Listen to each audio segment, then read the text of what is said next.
Assalamualaikum warahmatullahi wabarakatuh.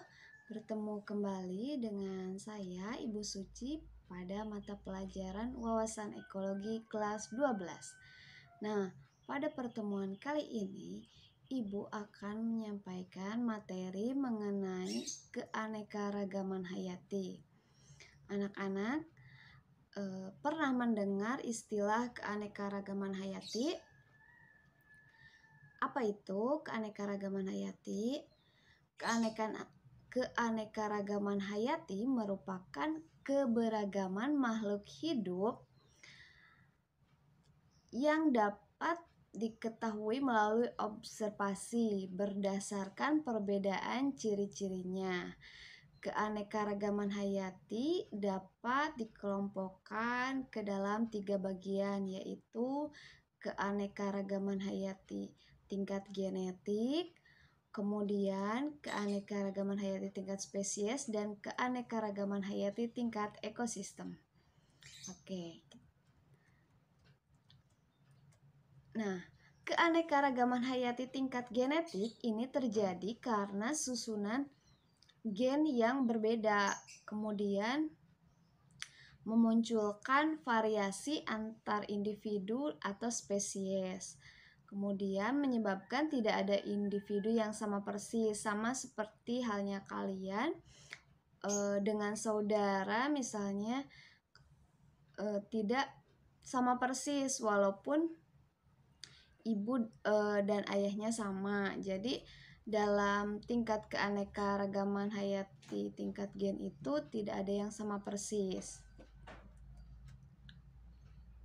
Kemudian di sini ada contoh keanekaragaman hayati dalam genetik tumbuhan. Misalnya suatu bunga itu berbeda-beda warnanya, walaupun misalnya bunga jenisnya sama, bunga mawar, namun memiliki warna yang berbeda-beda. Ini salah satu ilustrasi contoh dari keanekaragaman hayati tingkat genetik.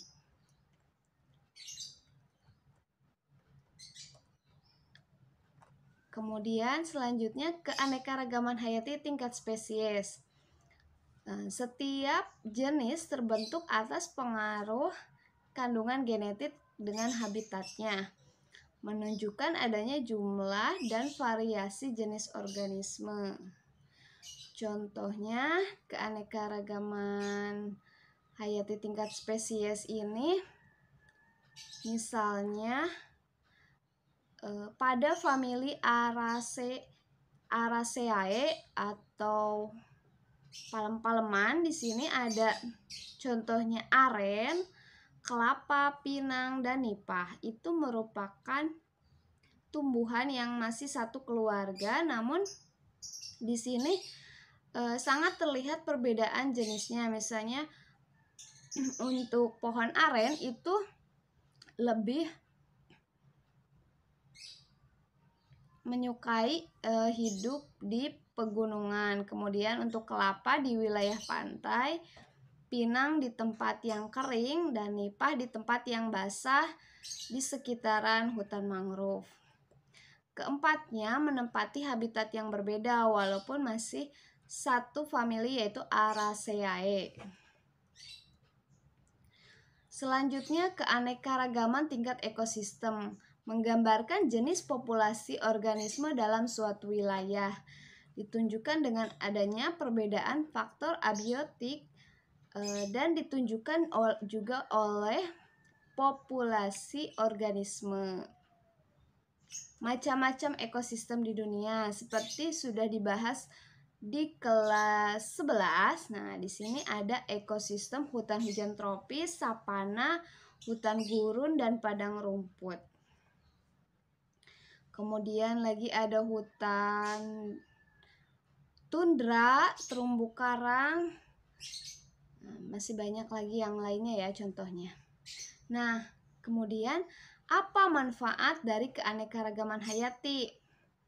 Kita dapat mengambil manfaat dari adanya keanekaragaman hayati itu sebagai sumber plasma nutfah, produktivitas ekosistem, perlindungan air dan tanah, khususnya oleh tumbuhan. Kemudian sarana pengembangan ilmu pengetahuan, pendidikan, rekreasi, dan wisata. Misalnya untuk ekosistem hutan mangrove itu biasanya selalu dijadikan objek wisata. Kemudian pengolahan sampah, nilai sosial dan budaya, dan pengatur iklim. Baik anak-anak, terima kasih atas perhatiannya. Semoga ada manfaatnya dari penjelasan materi keanekaragaman hayati ini. Wabillahi taufiq wal hidayah. Wassalamualaikum warahmatullahi wabarakatuh.